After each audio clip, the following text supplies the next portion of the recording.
as a financial planner, the standout measures in the budget are the changes to the inheritance tax reliefs on pensions, the reduction in the inheritance tax reliefs on AIM, on business and agricultural assets, and I think these could have a big impact for some clients on the plans that they've put in place already, particularly with regards to passing wealth across generations. When you combine that with the increases to the capital gains tax rates that have already come into effect and the continuation of the personal allowance freezing until 2028, it means that there'll be higher tax for people to pay on income and higher tax for people to pay on capital gains. So now is really a time for people to assess the financial plans that they've put in place, get together with their financial planners at the earliest opportunity and have a look at their individual circumstances, the circumstances for their family and what they want to achieve for their families and for themselves, and make the best of the allowances that are available to get the best outcomes. And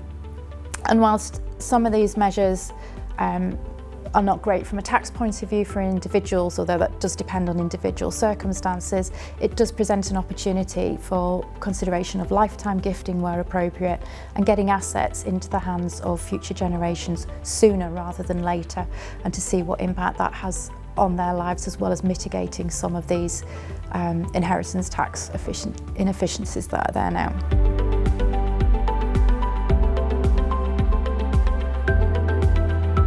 The key positives are what didn't happen. So there was no reduction in the amount of tax-free cash that people could take out from their pensions, and whilst capital gains tax has increased, it's only increased to 24%, which is less than was mooted about in the press. In addition to that, the honouring of the triple lock on state pensions will be welcomed by many, as will increasing the income on lower wages.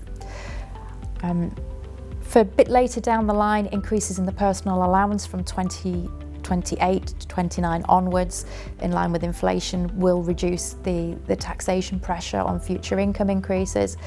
And then focusing the government spending on education, hospitals, infrastructures could all bring potential benefits to the economy.